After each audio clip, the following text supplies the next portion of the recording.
País del Pino es Radio Libertad. 8:45 de la mañana, 7:45 en las Islas Canarias, y empezamos nuestra última tertulia del año 2024 con don José Carlos Rodríguez. ¿Qué tal está usted? Estupendamente, don Luis. Y con don Borja Montoro. ¿Qué tal está usted? Muy buenos días, muy bien, muchas gracias. Bueno, he quedado un poco estúpido porque le he felicitado a don Borja Montoro por lo bien que ha quedado la película Baiana 2, dando por supuesto que es que como él había participado en la película Baiana 1, pues que Baiana 2 también. Y dice, sí, ha quedado muy bien, dice, pero yo no he participado en ella. Pero es más raro las películas en las que no he participado que en las que he participado, de manera que no es tan difícil. No, todos nuestros oyentes saben que don Borja Montoro es uno de los artistas de dibujos animados más cotizados a nivel internacional y ha participado pues en un montón de películas, ¿no? Pues por ejemplo, en Tarzán, en Hércules, en Zootropolis, en Baiana se llama aquí, que es Moana allí, y en una que sí ha salido hace poco, se llama Wild Robot, que es de DreamWorks, y sí, en unas cuantas. Tengo ya 40 años de tablero a mis espaldas, sí. Este señor que ven ustedes aquí a mi izquierda, si nos están siguiendo a través de YouTube, pues es uno de los pioneros dentro del campo de la animación en España, ¿no? Sí, a pesar de haber estudiado Derecho cuando tenía 18 años, mi padre, yo quería dibujar y mi padre me dijo, vamos a hacer algo serio primero. ¿No? O sea, usted estudió Derecho y ha acabado de dibujante y tertuliano. Yo estudié Teleco y he acabado de periodista. Dice, ¿cómo hemos acabado así? Dice, pues degenerando. ¿Usted estudió para lo que trabaja? Yo estudié para lo que trabajo, cosa que, o sea, hice mal. Yo soy el que peor lo ha hecho de los tres, porque estudié periodismo, cosa que no se debe hacer. Yo creo que, a ver, el periodismo es un oficio. Y eso lo demuestran a diario personas. El segundo oficio más antiguo del mundo. Sí. Sí. En orden de nobleza tampoco no va tan arriba. Pero es un oficio, entonces simplemente lo aprendes ejerciéndolo. Yo creo que ahora está mejor, pero cuando yo hice la carrera era una cosa un poco absurda, porque teoría de la comunicación y era todo un poco... Yo la conocía porque tenía una amiga que estudiaba periodismo, vamos, en aquel entonces. Y me pasaba buenas mañanas allí en la Facultad de Periodismo, que no estaba lejos de la de Derecho.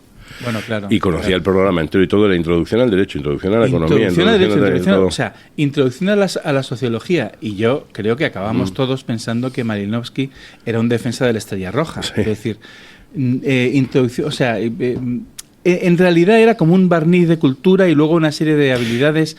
Sí, es verdad que te enseñaban pues, los géneros periodísticos, algunas cosas que estaban más enfocadas.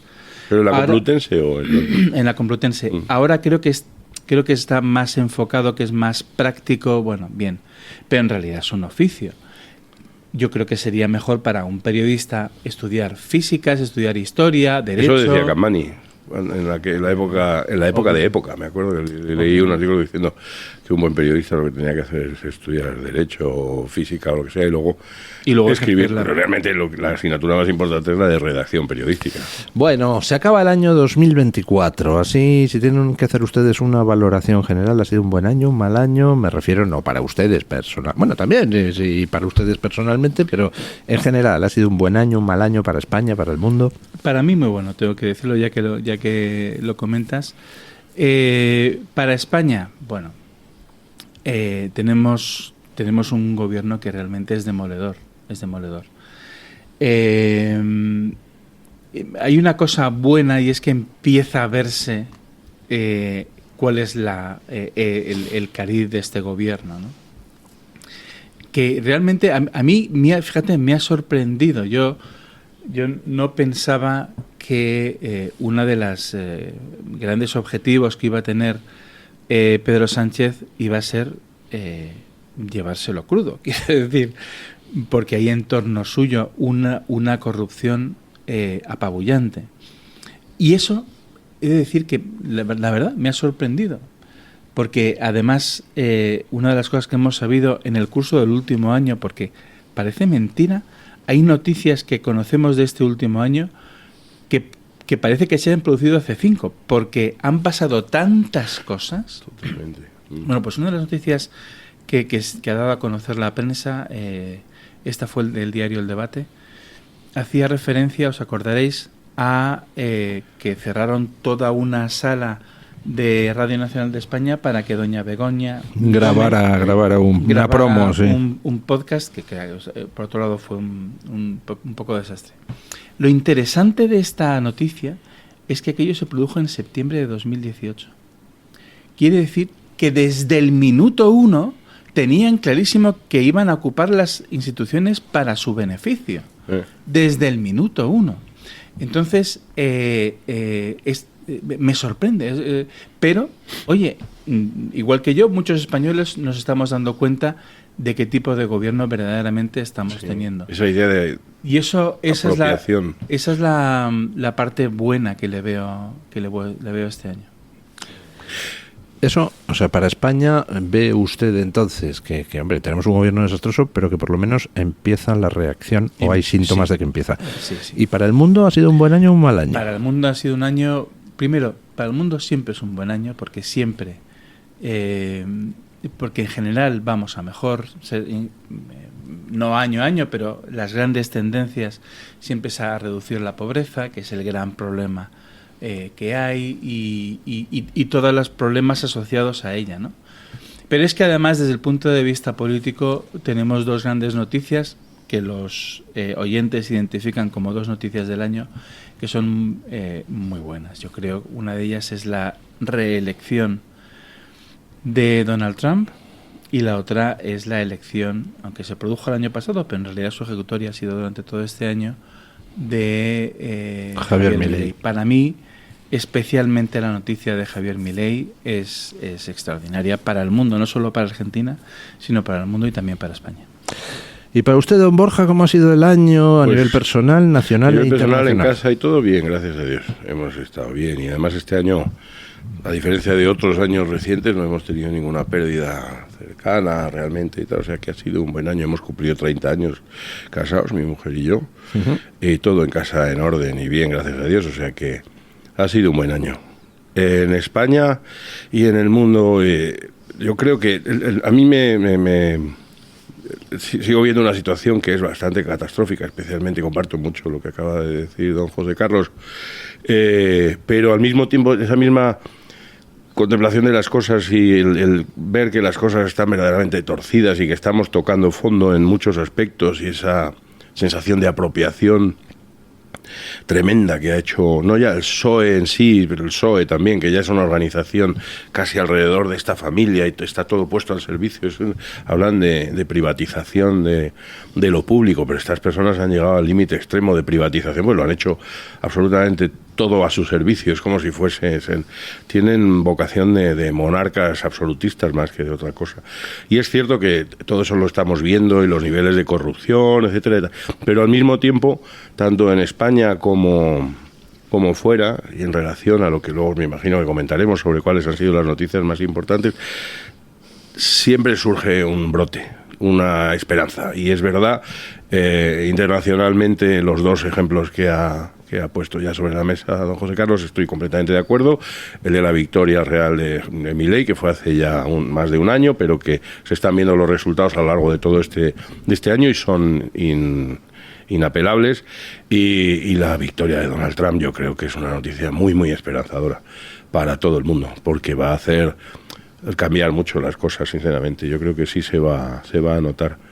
Y en España estoy también de acuerdo en que la noticia más importante del año se podría condensar todo en la Dana, pero en la catástrofe de Valencia, por lo que ha significado, al margen de, por supuesto, la catástrofe de la muerte, de la cantidad de gente, las pérdidas, todo, es por el reflejo que ha tenido en cuanto a la respuesta de las instituciones, porque ha sido poner en lo alto del escenario el fracaso completo del sistema en el que estamos inmersos, y el fracaso de un sistema que está en franca decadencia, creo yo, y que es necesario revisar, y que no sucede nada por plantear que que sería bueno hacer una serie de reajustes, porque esta Constitución ha dado de sí lo que ha dado de sí, y es cierto que el sistema, para mí el sistema autonómico, creo que ya ha dado de sí lo que ha dado de sí, y nos conduce a una quiebra, y ya no se puede estirar más la cuerda, y o se rompe, o tenemos que inventarnos otra cosa. Se ha adelantado usted a lo que iba a ser el tema del siguiente bloque de tertulia, que es cuál ha sido para ustedes la noticia del año.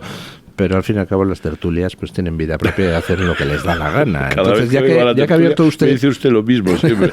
Tengo de tener esa tendencia. Tiene la tendencia a hablar de lo que quiere, cosa por la cual le estimo especialmente. Pero quería terminar efectivamente diciendo que igual que hay una esperanza en España, todo lo que ha pasado en Paiporta y todo lo que ha pasado, que siempre tenemos el nombre de ese pueblo, pero hay muchos más pueblos afectados, y no solo en Valencia, que recordamos que ha habido muertos también en Castilla, en La Mancha, pero no se acuerda la gente menos de ellos porque ahí está paje y hay menos pugna de poder territorial, etcétera, etcétera.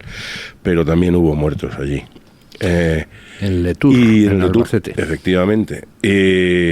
Y digo, la misma sensación de esperanza. Ha habido algo que ha salido a flote y ha habido una nación, que yo prefiero hablar más de nación que de pueblo, siempre me ha gustado más el término, ha habido una nación que ha respondido, ha habido una solidaridad natural, ese sentimiento español de ayuda de unos a otros, y que yo he encontrado muy significativamente representado por los jóvenes de Revuelta, cuya candidatura para el Premio Príncipe de Asturias secundo, que sé que hay gente en las redes que está hablando de eso, y a mí me gustaría aquí en el micrófono decirlo. Resultaría apropiado, sí, yo me sumo a la petición. Sí, y creo que ha sido que después de una catástrofe, siempre, cuando amanece, etcétera, y después de esos 3 días de no había nadie, que escuchamos la narración tremenda de este escritor, el autor de los libros sobre Roma, Postiguillo, exactamente, en el Senado, que era tremenda. Es tremenda. Y que después de esos días sí empezó a venir ayuda y gente, no vino el alguien que apareció, no fue la respuesta del Estado, pero siempre hay alguien, y están nuestros compatriotas y hay gente dispuesta a ayudar, y eso genera mucha esperanza. A mí me da mucha esperanza, y sigo pensando que hay algo que es bueno, que está dentro de nosotros, y que de ahí es de donde puede salir el germen del nacimiento de algo hacia el futuro, y creo que todavía existe y que hay esperanza. Entonces, pues en ese sentido, esa noticia creo que tiene su cara y su cruz. Bueno, hacemos una pausa publicitaria y vamos a comentar las noticias del año. Cítricos y Delicias le lleva hasta su casa las mejores naranjas. Sus famosas naranjas gourmet de Orihuela, mandarinas, pomelos, limones, directamente de la huerta a su mesa, sin pasar por cámaras frigoríficas y con todo su sabor. Además de otras delicias con las que podrá completar sus cajas. Información y pedidos en cítricosydelicias.com o llamando al teléfono 966 288 008. A tan solo un paso, la provincia de Ciudad Real te espera. Un destino donde cultura, patrimonio, gastronomía y naturaleza se unen en una experiencia única. Saborea una gastronomía que cuenta la historia de su gente. Descubre paisajes donde la naturaleza es protagonista. Provincia de Ciudad Real. Tan cerca, tan diferente. Vive Sabor Quijote. Diputación Provincial de Ciudad Real. En 1935 se fundó el que sigue siendo un referente en el tratamiento hospitalario del enfermo mental. En Málaga, el Hospital Psiquiátrico San Francisco de Asís. En 2005 se complementó este hospital con la Comunidad Terapéutica San Antonio. Infórmese en el 952 2014 64 o en www.hospitalsanfrancisco.com. Los porros pueden parecer inofensivos, pero golpean tu vida hasta destrozarla. Tu salud, tu familia, tus amigos, todo. Los daños son para siempre. No dejes que los porros destrocen tu vida. Plan Regional contra las Drogas de la Comunidad de Madrid. Todo el equipo de Radio Libertad te desea unas felices fiestas y un próspero año nuevo. ¡Feliz Navidad!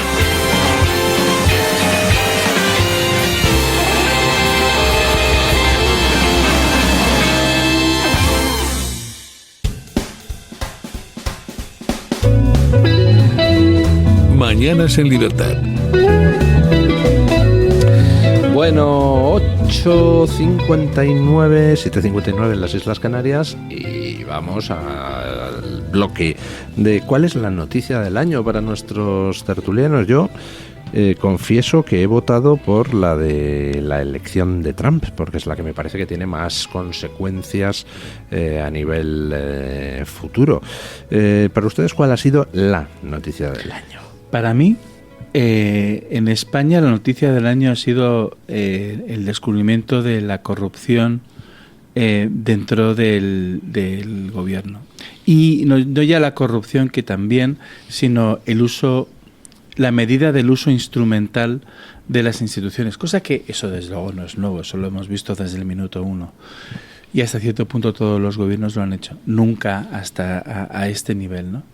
Pero la corrupción, yo creo, además cuando se produce la corrupción la gente no deja de votar a un partido por la corrupción, eso está claro, pero eso no quiere decir que no tenga efectos políticos, porque si tú dejas de votar a un partido por otro motivo, por la crisis económica, porque eres valenciano y entonces ves que el gobierno te ha dejado tirado, por lo que sea, la corrupción sirve de escudo. No, es que son unos corruptos. Entonces, digamos que sella, ¿no?, esa decisión que se produce por otros motivos. Pero y en el ámbito internacional, desde luego que la elección de Donald Trump es una noticia muy importante, pero yo me quedo con lo de Milei, con el año Milei. Sí. ¿Y usted, don Borja? Pues yo he votado como usted también. Desde luego, en el ámbito nacional estoy de acuerdo. Bueno, la corrupción, yo es que habría dado el voto más a la tragedia de Valencia. Creo que ha sido el acontecimiento más significativo del año. Y es que además, como he dicho antes, no es en sí la catástrofe, no es porque haya muchos muertos, sino por lo que ha sacado a flote. Sí, eso es cierto. Y la corrupción por la respuesta se ha multiplicado, la información sobre corrupción, etcétera, es muy evidente. Entonces, engloba mucho toda la situación nacional alrededor de ese desgraciado suceso. Pero yo he votado por la victoria de Donald Trump porque creo que a nivel mundial va a tener más repercusión. Y en relación a si sería Milei o Donald Trump, quién tiene más peso o qué es más importante, es muy importante la victoria de Milei porque es la puesta en práctica por primera vez, creo, en la historia de un programa económico que todos los liberales más liberales, los de 5J. Los del meñique extendido. Hay un poco de todo en las tribus liberales, son muy divertidas. A mí me gusta verlos y analizarlos. Tengo mucho cariño y tengo muy buenos amigos dentro de ese mundillo y en alguna ocasión hasta me ha gustado llamarme liberal, etcétera y tal, pero es un adjetivo ya tan usado que ya no me gusta utilizarlo para mí porque creo que ya ha perdido un poco de significado precisamente. Ahora me gusta mucho la política de Milei y me parece muy eficaz y es la primera vez que se pone en práctica y entonces es un banco de pruebas que está siendo aplaudido por todos los ortodoxos de este sistema, que no es solamente económico, y a mí una de las cosas que más me gusta de Milei es que está poniendo en práctica un tipo de liberalismo que está dejando muy claro que no tiene única y exclusivamente un aspecto material o económico, sino que tiene un trasfondo, que tiene una sustancia que está muy sostenida por Agustín Laje, etcétera, que hay mucha más gente en todo ese movimiento que ahora mismo gobierna Argentina. Un liberalismo conservador, para empezar, liberalismo y fuertemente anti-woke. Sí, y esto, ¿por qué me parece más importante, en cambio, en cuanto a lo que puede producir para el futuro? Porque si fuese solamente Argentina, es una especie de islote allí, al margen del mundo, etcétera, y tal, que tendría repercusión y que tiene reflejo, etcétera, pero que la primera potencia del mundo, una vez más, vuelva a manos de alguien que definitivamente ha decidido luchar contra esta avalancha woke y globalista, etcétera y tal, y sobre todo porque Donald Trump no viene solo, viene con Elon Musk y con X, que eso también creo que es una noticia importante, ya no es de este año, es anterior, pero se ha visto muy muy fuertemente acentuada a lo largo de este año, es la libertad en la red y el poder de la comunicación a través de X, creo que tiene mucha importancia, y creo que el hecho de que ahora mismo tenga respaldo, además de poder político en Estados Unidos, va a ser muy bueno para la libertad de expresión, que es muy necesaria para hacer que las cosas cambien, y que estaba empezando a ser seriamente amenazada, y que fue seriamente amenazada en las últimas elecciones anteriores de Donald Trump, etcétera, y las que perdió. Se vio claramente de qué manera estaba la opinión pública mediatizada. Este año ha dejado, pues en fin, como de manifiesto determinadas cosas que me llevan a preguntarles a ustedes.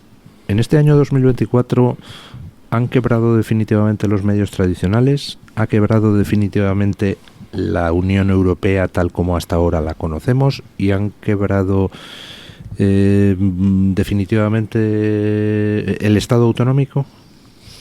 Bueno, son muchas. Son tres preguntas sobre. Tres preguntas, pero son de calado. Hombre, yo creo que. A ver, esto va a sonar rarísimo, dicho por un periodista, pero afortunadamente la quiebra de los medios de comunicación no es de este año, sino que es una tendencia continuada que viene desde hace ya muchos años. ¿Por qué digo afortunadamente? Porque yo me alegro como ciudadano, no tanto como profesional de los medios de comunicación precisamente, ¿no? Porque es un sector que ha sido cooptado por el proceso político, o sea, por la política. Y que, en el caso de España, vemos cómo el gobierno riega con decenas de millones de euros a los medios de comunicación, ¿no? Los gobiernos. Los gobiernos, bueno, sí, los gobiernos, tío, buen apunte, los gobiernos, no solamente el central, sino los autonómicos, el de la Comunidad de Madrid, por mencionar dónde estamos nosotros, pero también cualquier otro, ¿no? Es decir, y no solo eso, sino que se pliegan críticamente a mensajes que vienen de fuera.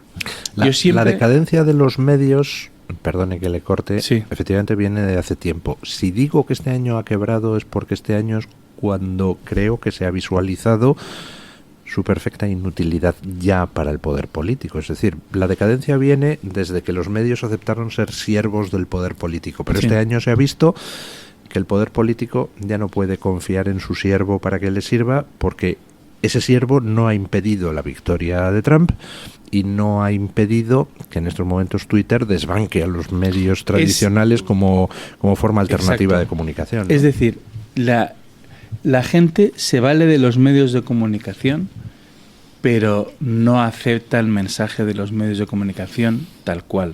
Yo creo que ese es el gran cambio. Antes los medios tenían una capacidad de prescripción muy importante. Yo recuerdo la época en los 80 en España, en la que una editorial del diario El País echaba a un ministro del gobierno. Estas cosas pasaban. Hoy una campaña de varios medios de comunicación tal cual no afectan a un ministrillo perdido por ahí que no tiene ningún peso político. La gente ya no confía, o sea, los medios de comunicación no tienen esa capacidad prescriptiva que tenían antes. Eso es una noticia excelente. Es una noticia excelente. Yo escribí una serie de artículos, pues 4 o 5 artículos, 5 o 6, en Disidentia, hablando de la industria de la censura. Y mencionaba en alguno de ellos cómo funciona un elemento que me parece fundamental, que es el de las agencias de publicidad. Hay dos grandes grupos de publicidad que se dedican, entre otras cosas, a decir a qué medios de comunicación van los anuncios y a qué no, y están vinculados estos dos grupos con el gobierno federal de los Estados Unidos, y el gobierno federal va dando indicaciones. Sobre el tema de la pandemia, estos discursos están prohibidos. Sobre el tema identitario, estos discursos están prohibidos. Sobre ese tema, estos discursos están prohibidos. Y entonces se ve cómo funciona instrumentalmente. Es una cosa que está al alcance de todos, se puede ver.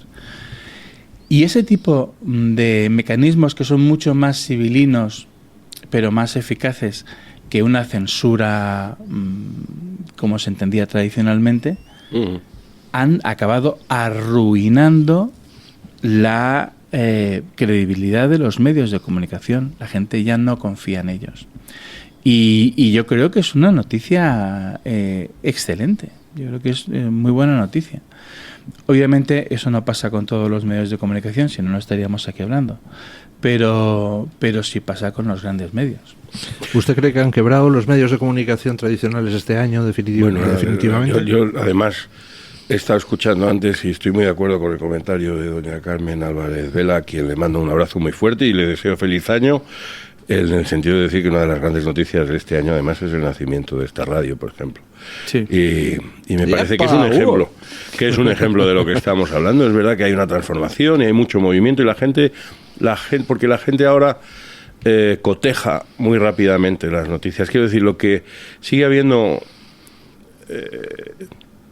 un flujo constante de noticias y a raíz de la digitalización de los periódicos, etcétera, la gente empezó a tener... Antes tenías que ir al kiosco. Yo recuerdo los tiempos en la facultad, todo el mundo iba con un periódico a la facultad, y en la facultad de periodismo lo bueno es que te estabas allí en la cafetería y tenías toda la prensa del día y podías leer todos los periódicos que se editaban, etcétera y tal. Los medios tradicionales, pues, quiero decir, ellos, los mismos periódicos que se leían en aquel año 84, 86 en la Facultad de Periodismo en el que yo estaba allí, El País y el ABC siguen estando, ya no son los mismos, no son los mismos propietarios, son los mismos, la línea editorial del País sigue siendo muy parecida, la del ABC no tiene nada que ver con la que yo leía en aquel entonces. No. Pero El Mundo, el Diario 16 ya no está, etcétera. Pero ese tipo de prensa sigue estando. Pero ahora mismo la gente accede a esas noticias también a través de Twitter, realmente. O sea, es mucho más rápido entrar en Twitter y ver. Entras en los distintos lugares y ves qué te interesa, qué columnistas te gustan, tal. Pero hay una irrupción de medios nuevos, muchos digitales, etcétera. Yo creo que hoy en día los medios que más credibilidad probablemente están teniendo, aparte del Toro o de Radio Libertad, que es evidente que la gente confía porque dicen la verdad tal cual es, hay medios nuevos como El Debate o The Objective o La Gaceta, que son medios que están haciendo una labor muy brillante y una labor de información que es... Entonces, la gente, lo que yo creo es que ahora mismo recibe una noticia y antes de comentar, etcétera, lo que hace es ir a cotejar.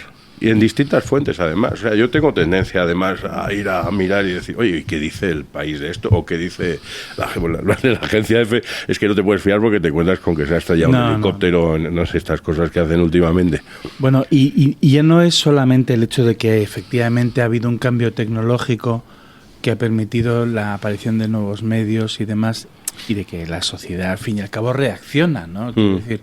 Una parte de la sociedad reacciona y soporta medios como... El cambio con respecto al principio es la posibilidad de respuesta inmediata a las noticias falsas, a esos bulos que se habla tanto y tal, que es la posibilidad de que se detecta inmediatamente cuando algo no es cierto y la gente tiene ocasión de empezar. Y lo de los comentarios que ha traído Elon Musk a Twitter, X... Yo iba a mencionar un par de cosas y una de ellas es precisamente eso. Pero lo otro que iba a decir es, aparte de estos medios de comunicación, es que tenemos la figura de los youtubers, de los podcasts, muchos de ellos en vídeo, que tienen muchísima importancia. Algunos de ellos son más importantes que algunos medios de comunicación. Juan Ramón Rayo, por ejemplo, tiene 800.000 seguidores en YouTube. Hay otras personas que además no tienen por qué tener este carácter informativo de la actualidad. A lo mejor su ámbito pues son los videojuegos, son otro tipo de intereses. Hay una oferta muy amplia, además. Pero que tienen mucho impacto, porque... Jano también tiene un programa que es interesante. Bueno, Marc Vidal, en fin. Sí. Hay los más gamberros. La televisión, por ejemplo... Los espectadores de televisión literalmente se mueren todos los días, porque es una cuestión... Bueno, ya hace mucho tiempo que no la veo, pero es una cuestión generacional. La gente que ve televisión es gente muy mayor. Es decir, y ¿Qué pasa con todo esto? Que estos nuevos actores que tienen una importancia en el ámbito de la comunicación no pertenecen a grupos que son fácilmente cooptables por parte del proceso político. Y eso es demoledor para el Estado. Y luego iba a mencionar lo que ha mencionado Borja, que es, o sea, ha salido una miríada de medios de comunicación cuyo objetivo es controlar el discurso de los medios tradicionales, sirviendo al poder, o sea, neutral. Los verificadores, los llamados verificadores, que lo único que verifican no es si la noticia es verdadera o falsa, sino si se adecúa o no al mensaje correcto, ¿no? Uh-huh. Y realmente no funcionan, la gente tampoco confía en ellos. No. Y sin embargo, lo que es eficacísimo son las notas de la comunidad de Twitter. Sí. Y funcionan como funciona Wikipedia. Es la gente la que hace aportaciones, o bien haciendo una corrección al tuit de alguien, o bien votando por esa corrección porque considera que el tono, primero, que va al asunto que trata. Además está pensado el sistema neutro, muy inteligentemente por parte de Elon Musk, porque en esas correcciones que se hacen a los tweets, no, lo que está diciendo este político es mentira. Esas correcciones solo son aprobadas por la comunidad cuando coinciden en que es una corrección útil tanto gente de izquierda como gente de derecha, gente que anteriormente se ha mostrado en desacuerdo y que de repente dice, no, si esto es una basura, claro, ¿no? Con lo cual se garantiza que siempre haya una visión común alejada de los extremos a la hora de corregir un tuit en la comunidad. El tono tiene que ser neutro, tiene que aportar... Porque la mayor parte de las veces no es porque sea una falsedad, sino porque a veces un tuit o una noticia refleja una verdad a medias, que es muy bueno glosar, que muchas veces dices y de repente alguien dice, hay que tener en cuenta que esta persona fue director general de tal, ya entiendo, entonces ya me contextualiza la noticia de alguna manera, no es que sea verdad o falso, es que hay que entender que la persona que lo escribe, entonces eso es bueno y es muy útil. Y de nuevo, que eso es incontrolable desde el punto de vista de un gobierno. Tú no puedes controlar las notas de la comunidad. Sí. Entonces, esa capacidad, quiero decir, esa capacidad del gobierno de controlar el discurso se está perdiendo como arena en las manos, ¿no? Se filtra y se pierde. Como lágrimas en la lluvia, que decían en Blade Runner. Sí. A mí me hace mucha gracia con respecto a una de las cosas que más gracia me hace es la cara de terror que tienen últimamente los pobres periodistas que están con micrófono a pie de calle haciendo directos, todo porque los directos se han convertido en un campo de minas últimamente. La gente cuando saca un micrófono hay alguien que se acerca y que te suelta un Pedro Sánchez tal y hoy había uno que hasta decía, imagínate que ahora después de las campanadas del 2025 la Plaza Puerta del Sol en lleno empieza a cantar una campaña corriendo para que en la Puerta del Sol se reciba el año con un Pedro Sánchez descanse en paz. Descanse en paz, exactamente. Están proponiendo como grito de entrada del 2025 y yo me apunto porque si no es que te tienes que ir al de la rima, que es todavía más feo. Entonces todo eso me hace mucha gracia. Es una especie de poco gamberrismo o espontaneidad que la gente ha tomado posesión de los medios. O sea, de alguna manera se ha democratizado mucho la comunicación. Yo creo que la gente sigue apreciando mucho o sea, para poner en valor los estudios y la profesión de José Carlos. Yo creo que la gente sigue teniendo verdadera simpatía. Además, cada vez más por los que quedan.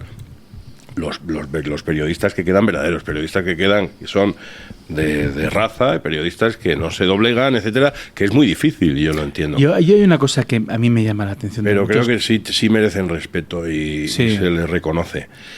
Hay una cosa que me llama la atención de muchos compañeros míos, y es que, vamos a ver, José Carlos, no te caes ahora mismo de un guindo. No me caigo de un guindo, pero me llama la atención hasta qué punto pueden llegar a ser partidistas. Quiero decir, partidistas de un partido. No, es que yo soy periodista del PP, del PSOE, de no sé qué. Me llama la atención porque yo, yo hay muchos otros, no es una cosa mía ni mucho menos. Jamás me he identificado con un partido, jamás he asumido la posición de un partido por el hecho de que sea de ese partido. Y no sé, es una cosa que a mí me llama mucho la atención, ¿no? Y ese seguidismo. Yo que sí, es que soy un consumidor me resulta compulsivo de noticias desde hace mucho tiempo. De los tiempos siempre me ha gustado mucho leer prensa y escuchar radio. Soy un radioadicto y siempre estoy constante, porque además mi trabajo me lo permite. Mientras estoy dibujando puedo estar escuchando, etcétera. Entonces, pero no le crispa y luego le sale el personaje así como con cara de enfadado y tal. Los malos de las películas. No las escucho no, ya tengo. Y entonces, pero conozco a los periodistas desde hace mucho tiempo. Además los tengo, o sea, de alguna manera no sé por qué, porque yo como fabrico personajes, además tengo esa tendencia a... Entonces los hago propios, como si fuese gente que yo conociese. A muchos de ellos he tenido la fortuna de conocerlos porque he tenido la experiencia de haber trabajado 7 años en prensa, en La Razón, como viñetista, y pues compartíamos las mesas de colaboradores, y en aquel entonces La Razón, además, la mesa de colaboradores era una mesa muy, muy importante y muy interesante, y entonces me ha dado Dios la fortuna de poder contactar con gente que tiene mucha más sabiduría que yo, y lo he pasado muy bien, y guardo mucha amistad con muchos de ellos, etcétera. Pero como los conozco desde hace mucho y los he visto escribir, etcétera y tal, y me sorprende a veces tanto lo que dice José Carlos.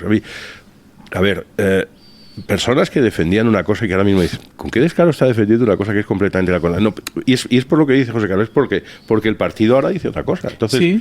Es evidente que yo ahora mismo, y además cualquiera que me siga en Twitter, tengo bastantes simpatías o apuesto más porque cada cual tiene sus...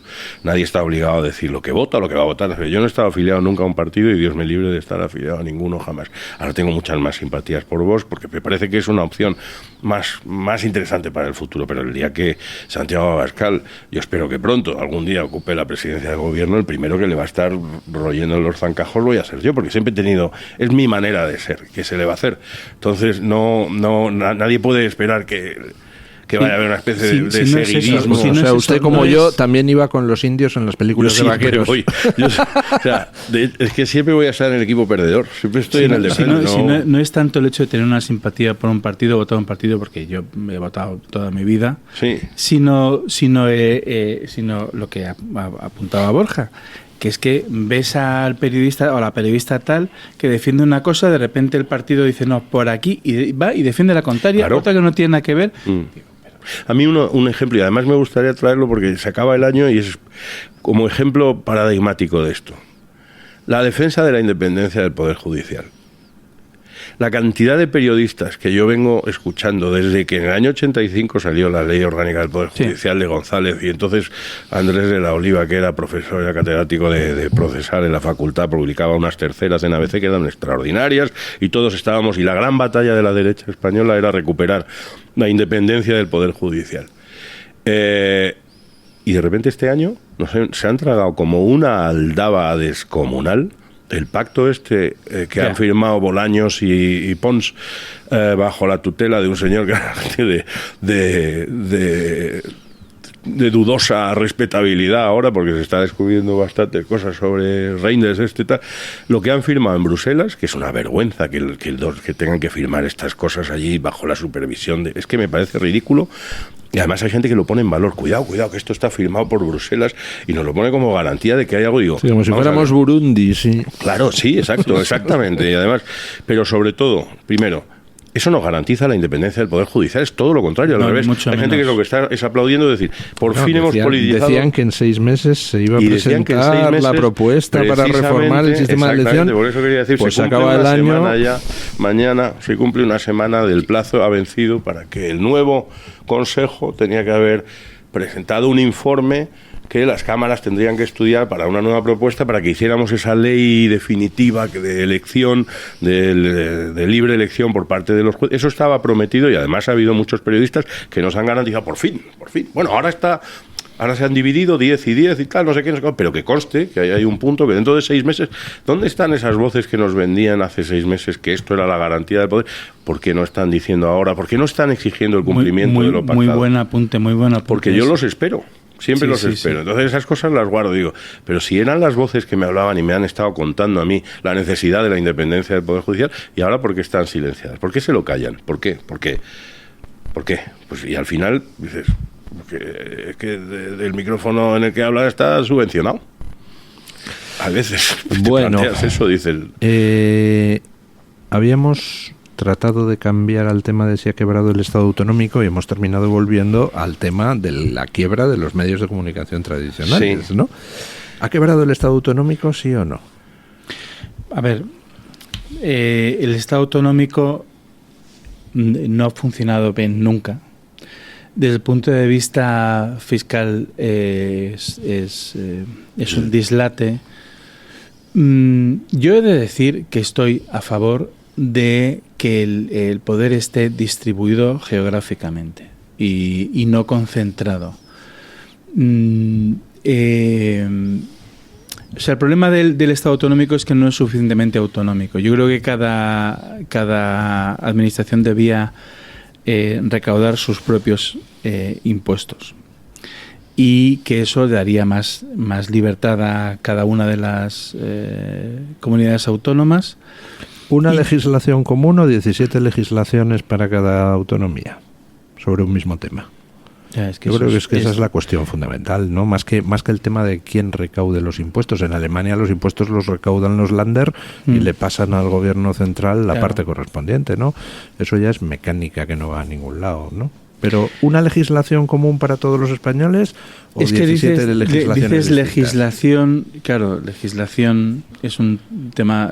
¿Qué me cubre la seguridad social en Albacete y qué me cubre en Bilbao? Eso es la regulación. Claro. Es que debía haber mucha desregulación. Hombre, realmente no tiene ningún sentido que tú con la misma empresa puedas funcionar en una comunidad autónoma y en otra no. Los mismos profesionales, o sea, un arquitecto, por ejemplo, tiene licencia para trabajar en tal comunidad, pero no cumple los requisitos para otra comunidad, entonces no puede trabajar ahí. Lo digo porque conozco casos... Hay empresarios del sector agroalimentario que tienen más problemas para vender sus productos en otra comunidad autónoma que en Europa. O sea... Me lo creo. Eso es un dislate.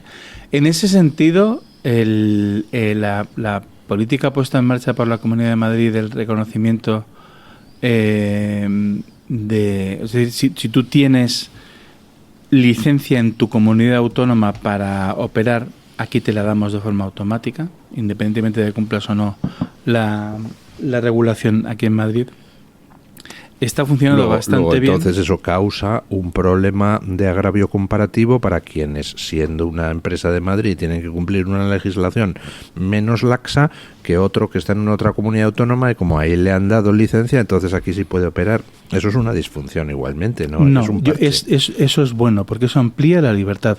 Que hay un agravio comparativo, por descontado, pero el cambio, la variación, el agravio comparativo existía desde el principio, porque tú puedes operar en una región y en otra no. No, pero eso lo había desde el principio. Que el empresario, yo que sé, catalán, resulta que podía vender en Cataluña, pero no en Madrid, y el madrileño en Madrid, pero no en Cataluña. Entonces, con lo que ha hecho la Comunidad de Madrid, el catalán puede vender en Cataluña y en Madrid, y el madrileño sigue pudiendo vender solo en Madrid. Con lo cual la situación ha mejorado. Para el empresario madrileño, ¿no? Ahora tiene una competencia que el otro no tiene. Sí, para el otro sí. Bueno, si la Comunidad de Madrid tiene que defender los intereses del que no es madrileño, pues apaga y vámonos. ¿Qué es lo que hace esta ley? Lo que hace esta ley es favorecer el comercio, favorecer la inversión y favorecer la actividad en Madrid. Y por tanto, la recaudación de impuestos, la creación de puestos de trabajo, etcétera. Otras comunidades autónomas están estudiando hacer exactamente lo mismo, porque están viendo que está funcionando en Madrid. Y entonces ocurrirá que ese empresario madrileño que no puede operar en Valencia acabará pudiendo operar en Valencia o en Andalucía o en otras regiones, ¿no? En Galicia, etcétera. Eso es su apuesta de futuro, ¿no? Que eso pasará. Bueno, pasará o no pasará. Lo que ha pasado ya es bueno. Para mí ya es bueno. Y yo creo que acabará pasando.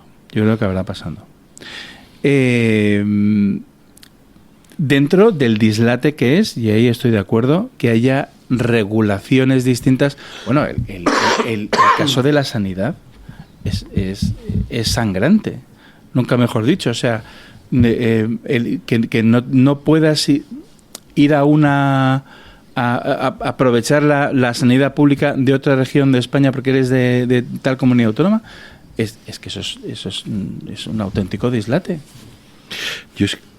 Cuando hablamos de comunidades autónomas y de cómo las distintas posibilidades de financiación, etcétera, me da la sensación de estar teniendo una conversación sobre de qué manera, es como si vieses a una persona que llevase una piedra de 600 kilos sobre los hombros y le dijeras, no, cógelo con las dos manos, no, apóyatelo mejor en el hombro derecho, tal, no, mejor pon la cabeza así, tal. Digo, cuando de repente alguien puede decir, ¿por qué puñetas llevas una piedra en la cabeza? Ya.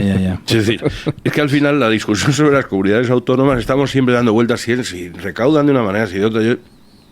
El origen, si al final, si yo tuviese la sospecha de que el origen de las comunidades autónomas, que es lo que luego nos han contado, no, esto es para aproximar la administración, para descentralizarla y para aproximarla al ciudadano, pero no es así. El origen de las comunidades autónomas, tal como está recogido y tal y como está estructurado, es un origen de contentar a unos nacionalismos. Las comunidades autónomas nacen como a modo e imitación, como reyezuelos, a modo de imitación de unas comunidades que en la Constitución aparecieron como las comunidades históricas. Es decir, no nos podemos engañar. Y están Galicia, el País Vasco y Cataluña. Y estas comunidades se llaman comunidades históricas. Entonces, para no dejar atrás al resto de los españoles, como al Reino de Valencia no se le reconoce como comunidad histórica y al Reino de Navarra tampoco, porque como el uno pertenece al ámbito de expansión imperialista de Cataluña y el otro pertenece al ámbito de expansión imperialista del País Vasco, a ellos se les niega que tuvieron una realidad histórica. Es que es la monda, ¿no?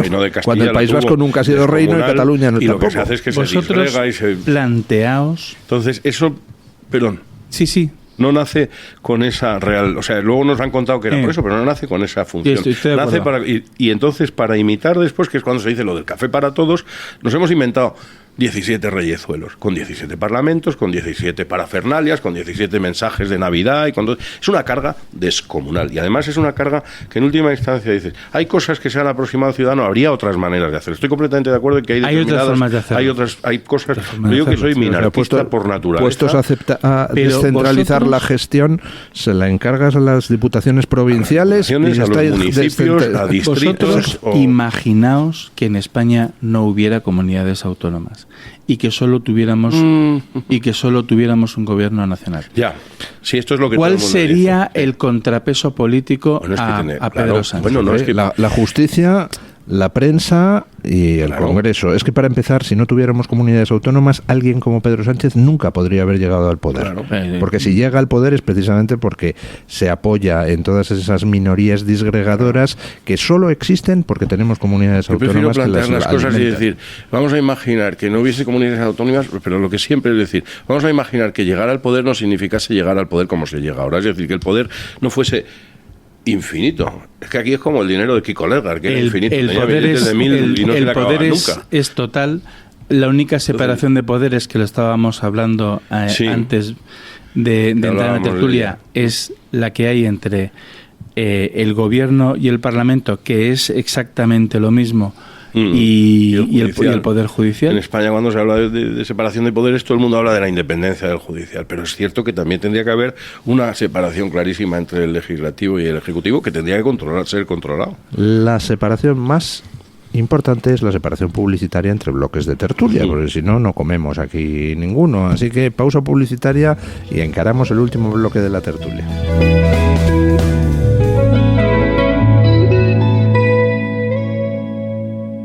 Mi abuelo, mi padre, yo, todos celebramos nuestras bodas en el restaurante El Torreón del Pardo, porque celebrar lo bueno de la vida en El Torreón es tradición. Disfruta de sus amplísimos 7 salones, terrazas, cocina, vinos y licores gourmet, parque infantil, parking para 2000 coches o disfruta de su famosa paella con langosta y sus carnes. Cocina abierta hasta la 1 de la madrugada. Restaurante El Torreón en la cima del Monte del Pardo, en plena naturaleza a 10 minutos de Madrid. Reservas en restauranteeltorreón.com. Con nosotros vuela Francesco en el asiento 18C. Después de 2 años vuelve a Milán para celebrar la Navidad con los suyos. Y mientras, está ayudando a 302 familias de uno de los ecosistemas más vulnerables de Bolivia. Air Europa pone en marcha la iniciativa Más Uno Solidario, con la que nuestros clientes podrán colaborar para que Manos Unidas lleve a cabo sus proyectos de desarrollo social en algunos de los rincones más vulnerables de Latinoamérica. Descubre Más Uno Solidario de Air Europa y practica la Navidad todo el año. Vaya cara, Lucía. ¿Qué te pasa? Tengo un problema. Necesito a alguien que cuide de mi padre y no sé por dónde empezar. ¿Por qué no hablas con Depenker? ¿Depenqué? Depencare, con C de cariño. Ellos se encargan de todo para que tengas el cuidador ideal. Llámales al 91 091 35 66.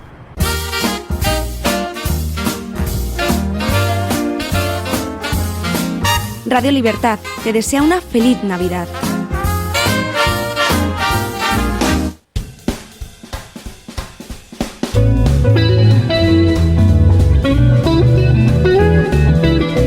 Mañanas en Libertad, con Luis del Pino.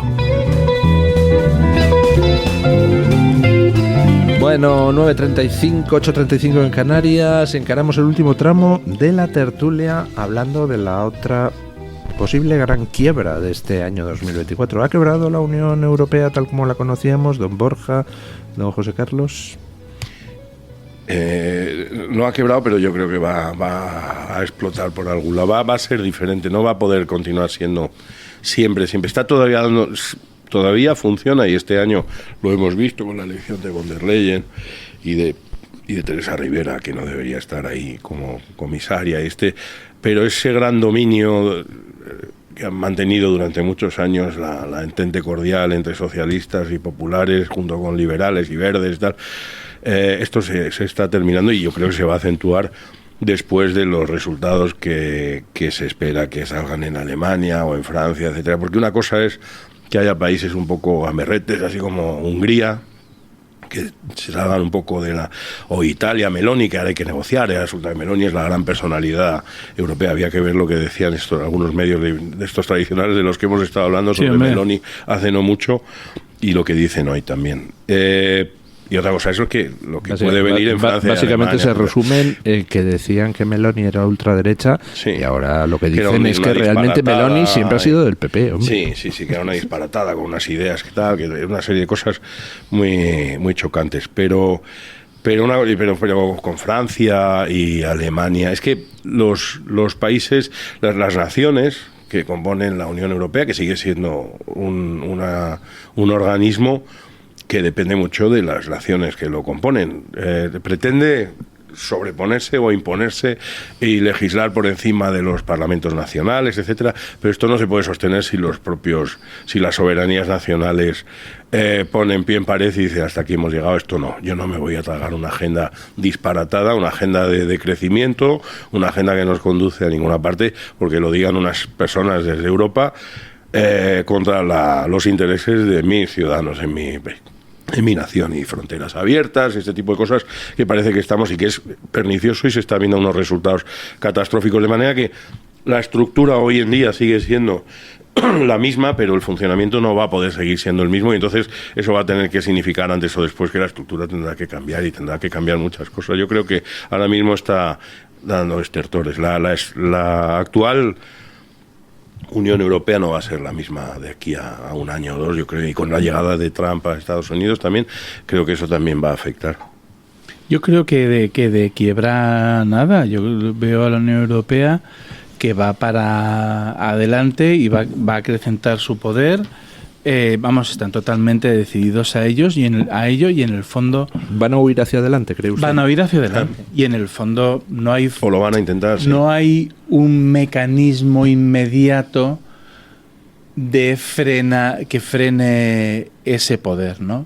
El Parlamento Europeo es una risa. No es un parlamento, o sea, es un foro de debate. Es que funciona al revés, claro. Es un foro de debate, es una cosa extraña. Tenemos un gobierno europeo que no es democrático, porque no surge del voto de los europeos. Derivada. Lo cual es, hasta cierto punto, o sea, tiene toda la lógica, porque tiene una lógica de poder que no es una lógica democrática. pero es hasta cierto punto un poco contradictorio, porque una de las obsesiones de la Unión Europea era crear la figura del ciudadano europeo. Usted dice, sí, yo soy italiano, pero yo soy un ciudadano europeo. Usted es portugués, pero soy un ciudadano europeo. Eso no ha triunfado. Se ha querido crear eso con el Parlamento, pero en realidad el Parlamento no tiene ningún poder, no tiene mucho poder real, con lo cual el ciudadano sabe que no es un ciudadano europeo, es un ciudadano de tal país o de tal otro país. Que yo abogué por eso, no hay institución pública que, una vez creada, no intente acrecentar su poder. Eso pasa siempre. Yo siempre pongo el mismo ejemplo, que es el del Fondo Monetario Internacional. El Fondo Monetario Internacional se creó en Bretton Woods para vigilar un sistema de tipos de cambio fijo. El sistema de tipos de cambio fijo saltó por los aires en el año 71, pero oye, más de 50 años después, ahí está el Fondo Monetario Internacional haciendo otras cosas. Bueno, hace aproximadamente entre 50 y 60 años, en Italia alguien se dio cuenta de que tenían algo así como 480 comisiones dependientes del Estado creadas hacía décadas para, yo qué sé, problema de la minería en el Piamonte.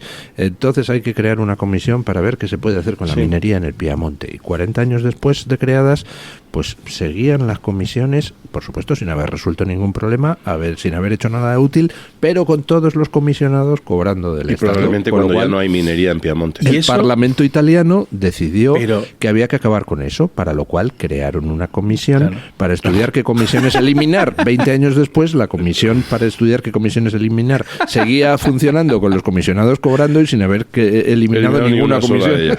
Milton Friedman cuenta que en un libro muy pequeñito, muy bueno, que se llama La tiranía del statu quo, cuenta que Ronald Reagan contó ante el Congreso que había una comisión para aprobar el té que procedía de India. Y eran una serie de señores que tomaban el té todos los días, cobrando un buen dinero por eso. Todos se rieron, jaja, lo puso como ejemplo de lo que había que eliminar, pero mucho tiempo después seguía funcionando ese organismo, ¿no?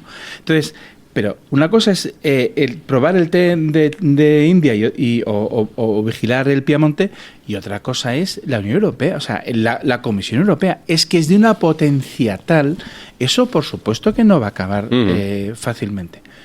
Es verdad que ocurre el mismo proceso, es decir, un proceso en el que hay un poder asociado a una ideología específica que se quiere imponer sobre la sociedad, y la sociedad, oye, reacciona, ¿no? La sociedad reacciona.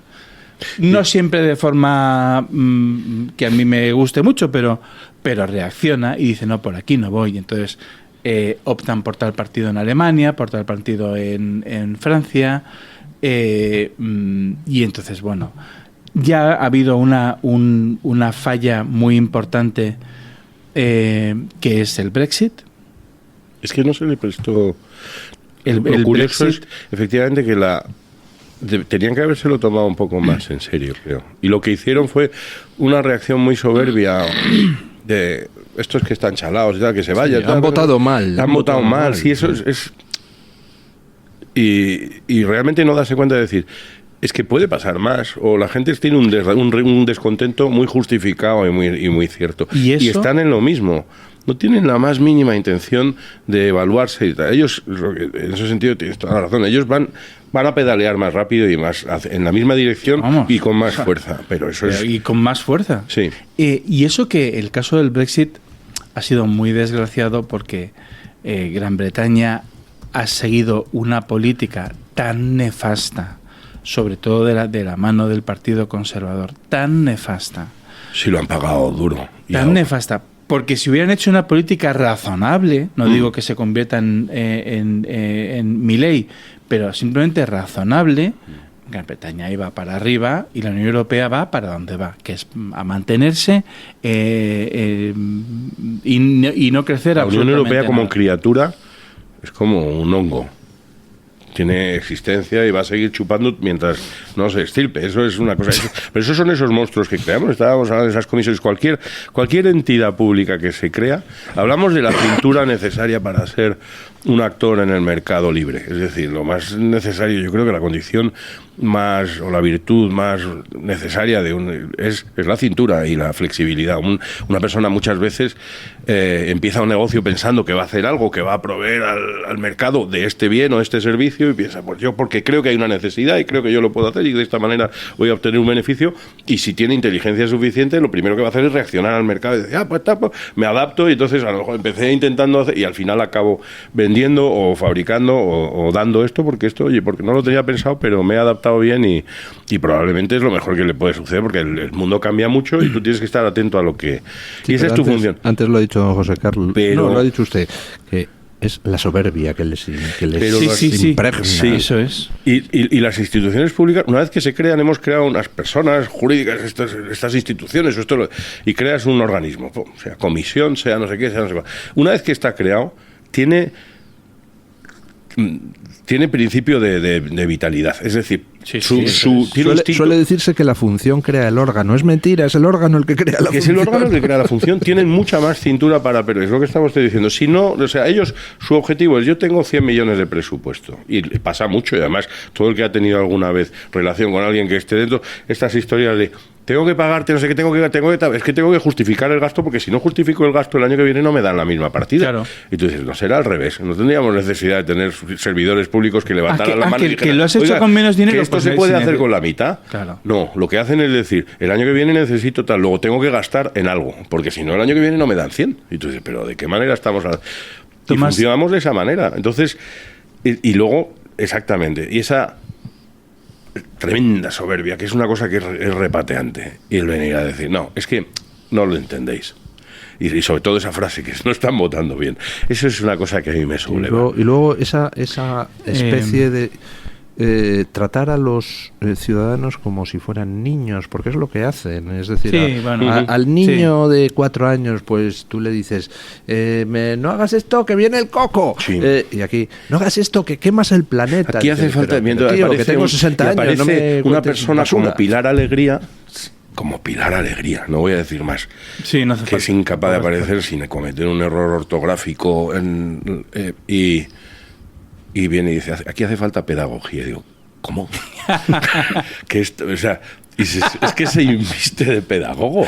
Y tú dices, pero qué capacidad, qué ignorancia puede tener esta señora como para pretender educar a nadie, ¿de qué manera? Pero la Unión Europea, ¿no? Entonces, ¿qué frenos puede haber a este poder omnímodo y creciente de la Comisión Europea?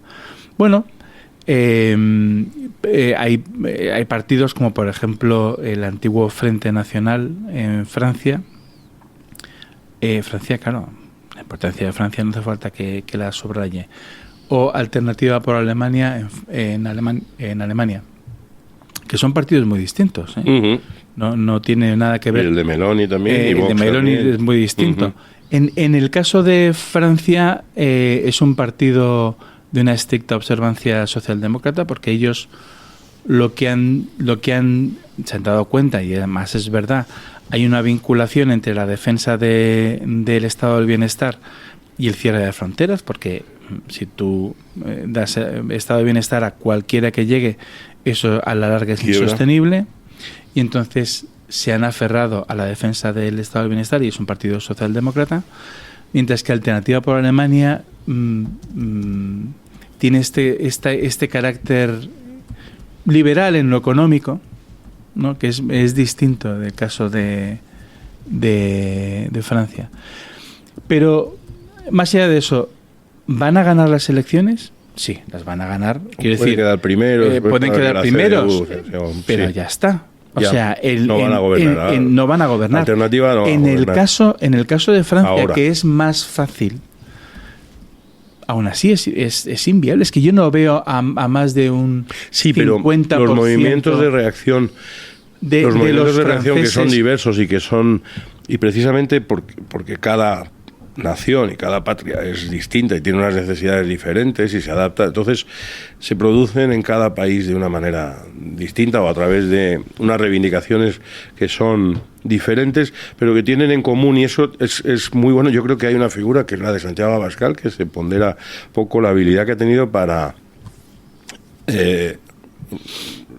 unirlos. Es decir, hemos visto sentados hablando amigablemente en la misma mesa personas que sabemos que no comparten exactamente las mismas políticas, como Le Pen o Milei, etcétera, y tal, pero Santiago Abascal tiene algo personalmente, que lo tiene, y es verdad, tiene un don personal, que es el de eso caer bien y agrupar gente alrededor de una idea básica. Y la idea básica que tienen es acabar con algo que está representado alrededor de esta agenda, que es la Agenda 2030, que es una especie de imposición. La gente tiene la sensación de que hay algo que se te está imponiendo desde fuera y que se te está imponiendo a la fuerza, como si fueras una oca y te estuvieran rellenando de alimento para producir, para hincharte el hígado. Sí, sí. Y esa sensación la tiene la gente en distintos países con distintos reflejos, unos porque les quitan el campo, otros porque no sé qué, otros porque los llenan de inmigrantes aquí y allá, otros porque les reducen. Hay 50 cosas que la gente se... Entonces los movimientos de reacción, ganen o no ganen, son buenos porque le van a dar una voz de alarma. Y luego los movimientos de reacción, en un primer momento, pueden ser minoritarios, quiero decir, Vox tiene 3 millones de votos y es probable que a estas alturas ya tenga 4 y que acabe teniendo 5, tal vez. Y tampoco con 5 millones de votos gobiernas en España. Pero antes o después, esos movimientos después son como amebas que se van haciendo más grandes y se van fagocitando también todo lo que hay un poco alrededor, y llega un momento en que se hacen movimientos más de masas. Saldrán siempre, estoy completamente seguro de que una vez que se llega al gobierno, igual que ahora hay gente que acepta los postulados de Meloni, porque una vez que se llega al gobierno, de repente Milei ya no es un salvaje, no sé qué, ya no es el caballo de Troya, ¿no? Como le llamaban, el burro de Troya. Qué humano es eso de acudir en socorro del vencedor. Del vencedor, ¿verdad? exacto, sí. Entonces ahora Milei, todos nos casamos con Milei, pero hemos oído cosas de Milei como las hemos oído de Meloni. Y entonces, ¿por qué? Pues porque también es natural que una vez que se llega al poder, uno se estabiliza y se hace institucional un poco. Entonces, los movimientos, por muy extremos que sean, una vez que se toca poder, se tienden a estabilizar, a hacerse institucionales y a hacerse más movimiento de masas, más general. Pero estoy de acuerdo contigo, y eso ha pasado con Le Pen, que, yo creo que sí. Existía el llamado pacto republicano, que consistía en que da igual que la gente vote a Le Pen, nos juntamos los socialistas y los conservadores y le cerramos el paso. Eso ya se ha arruinado. Porque el apoyo popular que tiene el partido de Le Pen es tan importante. Es claramente el primer partido de Francia, claramente. Sí. Claramente. Pero de nuevo, yo no veo que vaya a ser presidenta de la República. Ya, bueno, no lo sabemos. Realmente no lo veo. Y en el caso de Alternativa por Alemania, bueno, pues a lo mejor llega un punto en el que... Pero siempre habrá una grosen coalición, o sea, que es que... No lo sé, en Francia en particular, ya no sé en Alemania. O sea, miremos lo que ha pasado en Italia, donde Meloni ocupa el mismo espacio que Le Pen en Francia o que Abascal en España, y sin embargo, pues mira, de repente resulta que es ella la presidenta de gobierno, sí, y no es el representante de la Liga Norte, Francia, ni el representante... Yo he vivido en Francia 7 años y tengo mucho contacto y sigo yendo todos los años a Francia porque hay un festival muy importante de cine de animación en Annecy y todo, y tengo... es muy curioso la evolución. Yo he visto gente que... Vamos, yo este año he estado desayunando con unos amigos que son votantes de izquierdas de toda la vida, tradicional, de ese tipo de... es probable que hace... De los del limón bajo el brazo, ¿no? Sí. Es probable que hace 2 años ya hubiesen cambiado su voto. Pero lo que ha sucedido este año es que desayunabas con ellos y te decían abiertamente en el desayuno: yo por supuesto voy a votar a Le Pen este año. Personas de quienes no podías esperar hace 10 años. No, pero... Una conversación. Se sospechaba, pero el voto a Le Pen que empezó a existir, al principio era un voto escondido, era un voto de vergüenza, era un voto, yo voy a votar a Le Pen porque pienso que es lo que más me interesa. No, pero es que ahora la gente te lo dice abiertamente. Gente que ya no tiene ningún tipo de pudor ni de vergüenza, porque votar a Le Pen es lo más natural del mundo en Francia. Es que ya cuando un partido está en el nivel del 30% de voto, pues es que una de cada 3 personas que te cruzas en la calle está en más del 30%. Sí. Y en España con Vox pasa un poco que ahora mismo...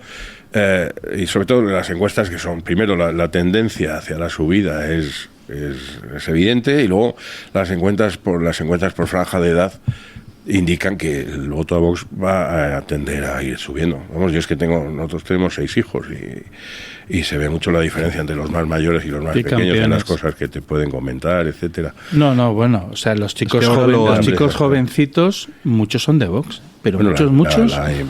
Dependerá de los entornos, me imagino, etcétera, pero es la tendencia más natural.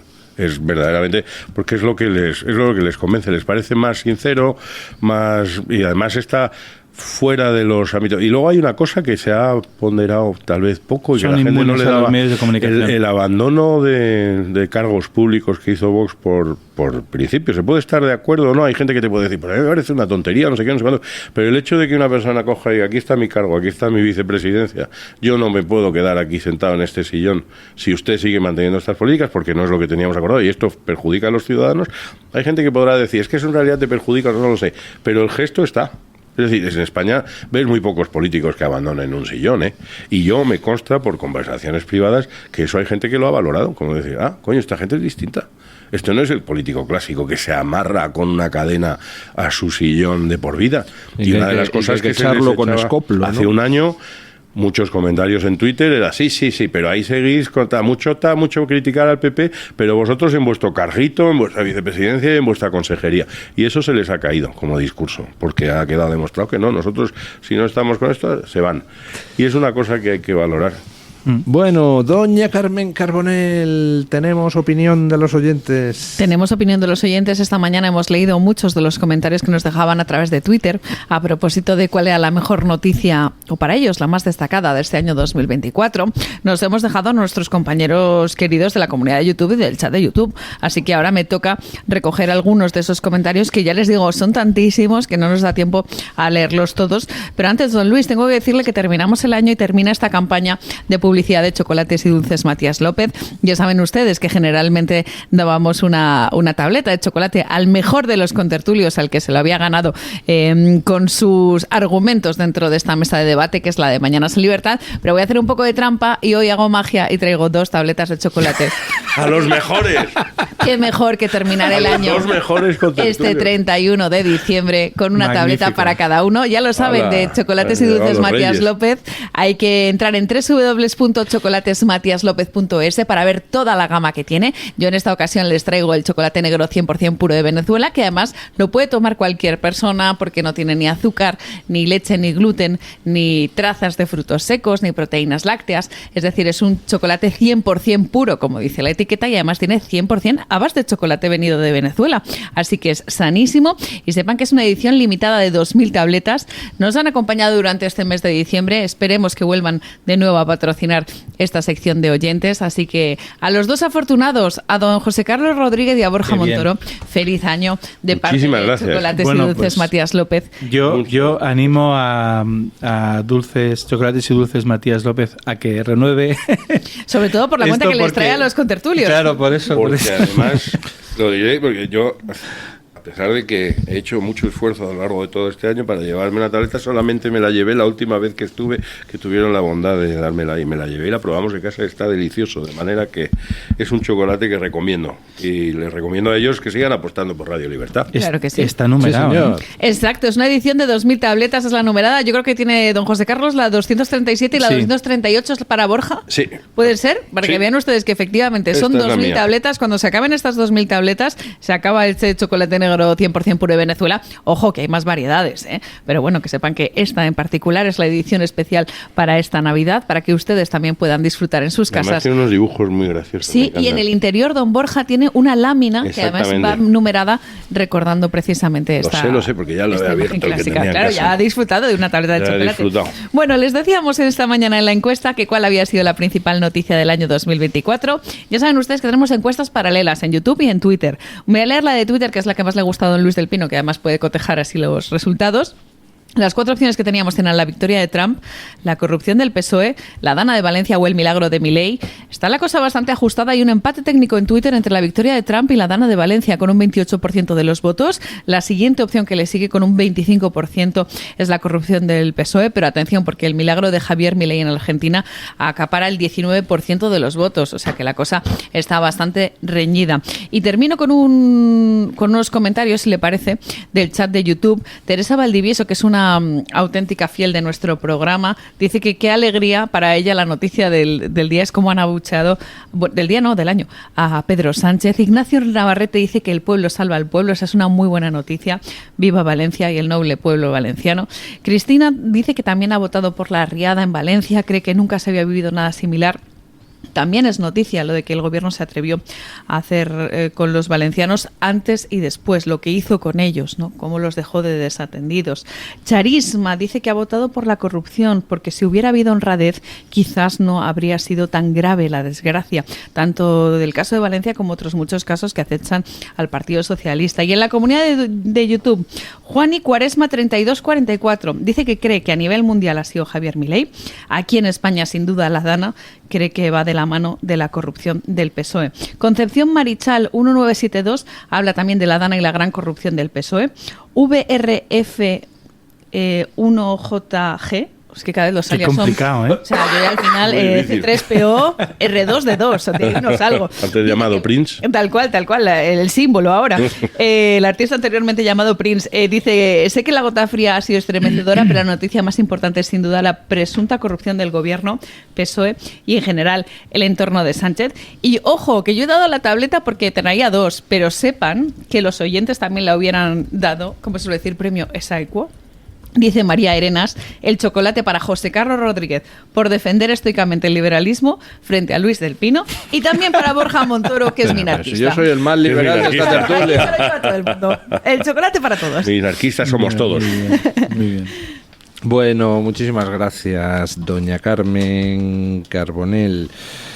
¿Quieren ustedes decir algunas palabras para finalizar el año?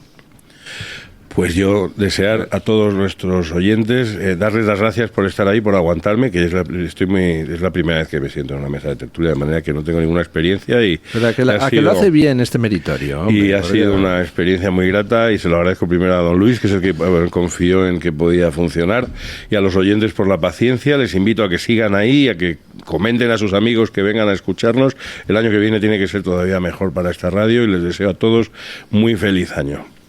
Bueno, pues yo tengo experiencia como contertulio desde hace muchos años. He coincidido, yo creo que 3 veces, o dos veces con Borja. Sí, un par de veces, por lo menos seguro. Sí, y lo haces fenomenal. Y yo, más que desear un buen año a todo el mundo, que por supuesto le deseo un buen año a todo el mundo, quiero decir que 2025 va a ser un año muy bueno. Estoy absolutamente convencido. Yo también, yo creo que 2025 va a ser infinitamente mejor que 2024. Sí. Y que las cosas van camino de solucionarse. Bueno, en fin, a Dios rogando y con el mazo dando, solucionarse, porque van a estar ustedes ahí currando para que triunfe el bien. Bueno, don Borja, muchísimas gracias, felicísimo año. A usted, igualmente. A toda su familia, lo mismo le digo, don José Carlos Rodríguez, igualmente. Y lo mismo le digo a todos los oyentes de este programa que inició su andadura un 8 de abril de este año. Y desde entonces, pues mira, surgiendo de la nada hemos alcanzado las más altas cimas de la miseria, que decía Groucho Marx. Así que, bueno, ponemos punto final a la tertulia con otra persona muy querida por nuestra audiencia, que es mi amigo don Paco Linares, a quien le envío desde aquí y a toda su familia pues un fortísimo abrazo. Hoy la sección de don Paco lleva por título Último día del año. No perdamos la esperanza. Buenos días, don Paco. Buenos días, don Luis del Pino, y gracias. El rey Felipe VI radiografió en 10 palabras la salud del país. Dana, bien común, personas, vida, futuro, inmigración, convivencia, vivienda, democracia y consenso. Y la llamada desesperada a la serenidad. Quizás entendamos la serenidad como inactividad, pero la serenidad lleva a buscar el cálculo frío de lo que podemos hacer en los momentos más exasperantes, ante la durísima realidad que en prácticamente todos los ámbitos nos ha llevado el Frente Popular que nos gobierna. Proclamo serenamente la organización de manifestaciones y apelo a los colegas a que miren a su alrededor y cuenten lo que pasa, lo que ven, y no lo que toca decir, a conveniencia de algunos. Continúo hablando de la presencia de la familia real en el centro de la devastación, simboliza el dolor y la esperanza que comparten con los damnificados. Siempre cerca del pueblo, 10º discurso de un monarca que, pese a la censura de la Moncloa, ha destacado la Constitución del 78 como la autopista directa a la unidad y a la libertad. La transición sigue viva, un discurso digno del político con auctoritas. Feliz Nochevieja, y les deseo también que nos pongamos a trabajar para que con esperanza e ilusión consigamos un feliz 2025 mejor que el año que hoy se marcha. El jueves más y mejor. Punto final. Muchas gracias, don Paco. Feliz 2025.